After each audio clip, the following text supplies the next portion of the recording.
लेकिन जो कठमुल्ला है जिसे कह लीजिए आप, लेकिन जो कठमुल्ला है जिसे कह लीजिए आप, सब गलत है, लेकिन कहने में गुरेज नहीं है, क्योंकि वो देश के लिए घातक हैं, बिगाड़ने वाले लोग हैं, जनता को भड़काने वाले लोग हैं। नमस्कार साथियों, इस देश को सावधान रहना है मुसलमानों से, कठमुल्लों से, और ये देश बहुसंख्यकों के अनुसार ही चलेगा। ये बात बोलना है हाई कोर्ट के एक सिटिंग जज के द्वारा। जी हां साथियों, जैसे ही आपने ये बात सुना होगा आप शॉक हो गए, क्योंकि ये बात आखिर कौन व्यक्ति बोल सकता है। इस तरह की बातें तो भाजपा आरएसएस के लोग बोलते हैं, संघी अंधभक्त टाइप के लोग बोलते हैं कि इस देश को खतरा है मुसलमानों से, जिहादियों से, कठमुल्लों से। इस तरह के घटिया शब्दों का इस्तेमाल हमारे देश के 2 कौड़ी के अंधभक्त संघी लोग करते थे। लेकिन इन्हीं शब्दों का इस्तेमाल उत्तर प्रदेश इलाहाबाद हाईकोर्ट के एक सिटिंग जज कर रहे हैं, जिनका नाम है शेखर कुमार यादव।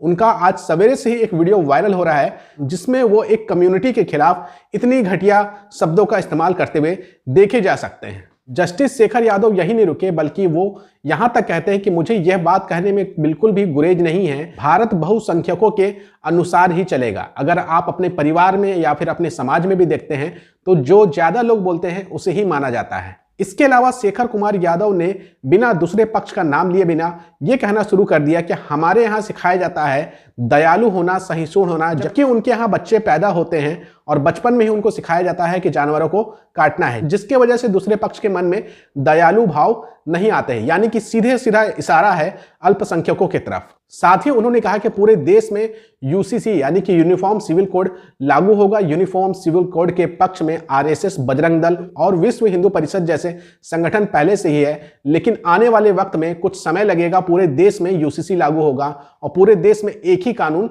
पाया जाएगा। ये सारी बातें इलाहाबाद हाईकोर्ट के सिटिंग जस्टिस शेखर कुमार यादव बोल रहे हैं, कोई फ्रिंज एलिमेंट नहीं बोल रहा है। आज सवेरे से शेखर कुमार यादव का जो वीडियो वायरल हो रहा है, हम चाहते हैं पहले आप देख लीजिए, फिर हम आगे बात करेंगे। कि हाईकोर्ट के जज होकर के आप ऐसा बोल रहे हैं, कानून तो भैया बहुत संख्यक से चलता है। परिवार में भी देखिए, समाज में भी देखिए, जहां पर अधिक लोग होंगे जो कहते हैं उसी को माना जाता है। लेकिन आप जबरदस्ती करेंगे आप कि नहीं साहब हम तो ये मान के चलेंगे। लेकिन मैं क्या आपको बता दूं, ये जो जिनकी हम बात कर रहे हैं सब बुरे नहीं है, वो सब बुरे भी नहीं है। ये जो कुरीतियां या बुराइयां जो हम आपको बता रहे हैं वो भी मानते हैं ये बुराइयां हैं। वो 4 पत्नियों के पक्ष में नहीं रहते हैं, पत्नी को तलाक, ट्रिपल तलाक के पक्ष में नहीं रहते हैं, बच्चियों को मार दिया जाए इससे पक्ष में नहीं रहते हैं।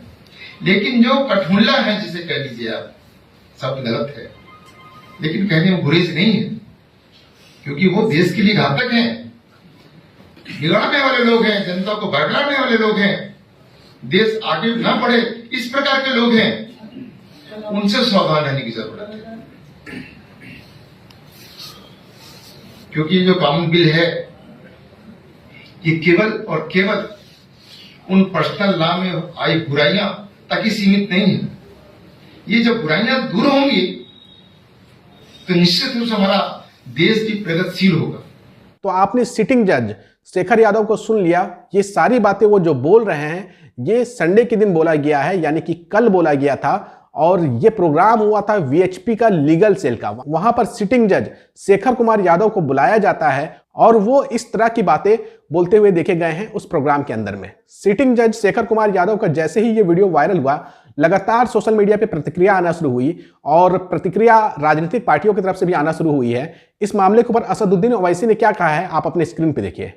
असदुद्दीन ओवैसी ने अपने ऑफिशियल ट्विटर अकाउंट से ट्वीट करते हुए कहा, वीएचपी पर कई बार प्रतिबंध लगाया गया है, यह आरएसएस से जुड़ा हुआ है। जिस संगठन पर वल्लभ भाई पटेल ने घृणा और हिंसा की ताकत होने के कारण प्रतिबंध लगा दिया था, यह दुर्भाग्यपूर्ण है कि एक उच्च न्यायालय का न्यायाधीश ने ऐसे संगठनों के सम्मेलन में भोग लिया है। इस भाषण का आसानी से खंडन किया जा सकता है, लेकिन माननीय न्यायाधीश को यह याद दिलाना अधिक महत्वपूर्ण है कि भारत का संविधान न्यायिक स्वतंत्रता और निष्पक्षता की अपेक्षा करता है।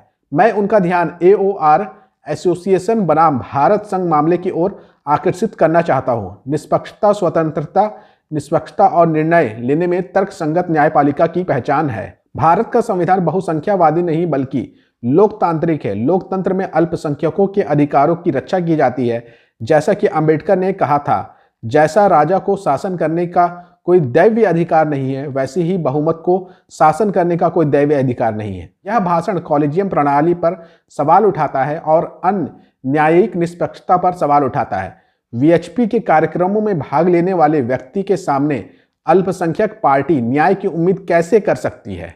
यानी कि असदुद्दीन ओवैसी सीधा सवाल पूछ रहे हैं सिटिंग जज साहब से कि अगर इनके सामने कोई अल्पसंख्यक का मामला चला जाए तो इनसे न्याय की उम्मीद कैसे की जा सकती है। बड़ा सवाल उठा रहे हैं असदुद्दीन ओवैसी। वहीं जस्टिस शेखर कुमार यादव के ऊपर चंद्रशेखर आजाद भीम आर्मी चीफ का भी बयान सामने आया है और वो क्या कहते हैं आप अपनी स्क्रीन पे देखिए। भीम आर्मी चीफ चंद्रशेखर आजाद कहते हैं, प्रयागराज यूपी में विश्व हिंदू परिषद के कार्यक्रम में हाईकोर्ट के जस्टिस शेखर कुमार यादव का बयान न्यायिक गरिमा, संविधान के धर्मनिरपेक्ष मूल्यों और समाज में शांति बनाए रखने की जिम्मेदारी का गंभीर उल्लंघन है। कटमुल्ला जैसे शब्द अपमानजनक शब्दों का प्रयोग न केवल असंवेदनशील है बल्कि यह न्यायपालिका की निष्पक्षता पर प्रश्न चिन्ह लगाता है। ऐसे में समाज में सांप्रदायिक वैमनस्य को बढ़ावा मिलता है जो न्यायपालिका जैसे पवित्र संस्थान के लिए अक्षम्य है। एक न्यायाधीश का कर्तव्य है कि वह अपने शब्दों और कार्यों के माध्यम से समाज को एकजुट करे, न कि वैमनस्य को बढ़ावा दे। ऐसे बयान न्यायपालिका की साख को कमजोर करते हैं और जनता के विश्वास को ठेस पहुंचाते हैं। न्यायाधीश का धर्म केवल न्याय होना चाहिए, न कि किसी समुदाय के प्रति पूर्वाग्रह। महामहिम राष्ट्रपति महोदय जी संज्ञान ले। यानी कि भीम आर्मी चीफ चंद्रशेखर आजाद भी यह सवाल उठा रहे हैं कि अगर कोई सिटिंग जज इस तरह की बातें करेगा, कोर्ट की साख के ऊपर सवाल खड़ा होता है। यानी कि भीम आर्मी चीफ चंद्रशेखर रावण भी यही बात कह रहे हैं कि अगर कोई सिटिंग जज इस तरह की घटिया शब्दों का इस्तेमाल करेगा, कटमुल्ला जैसे शब्दों का इस्तेमाल करेगा, तो हमारे देश के अल्पसंख्यकों का कोर्ट के ऊपर से भरोसा जो अब तक बना हुआ है उस पर कमजोरी आ सकती है। ये बात भीम आर्मी चीफ चंद्रशेखर रावण कहते हुए दिख रहे हैं और ये हमें और आप सबको सोचने पे ये मजबूर करता है कि हमारे देश के सिटिंग जज ही जब इस तरह की बातें करने लगे तो आप कैसे विश्वास कर सकते हैं कि निष्पक्षता के साथ फैसला आएगा। आपका क्या कहना है पूरे घटनाक्रम के ऊपर? अपनी राय जरूर हमें दीजिएगा और इस वीडियो को ज़्यादा से ज़्यादा शेयर करिएगा।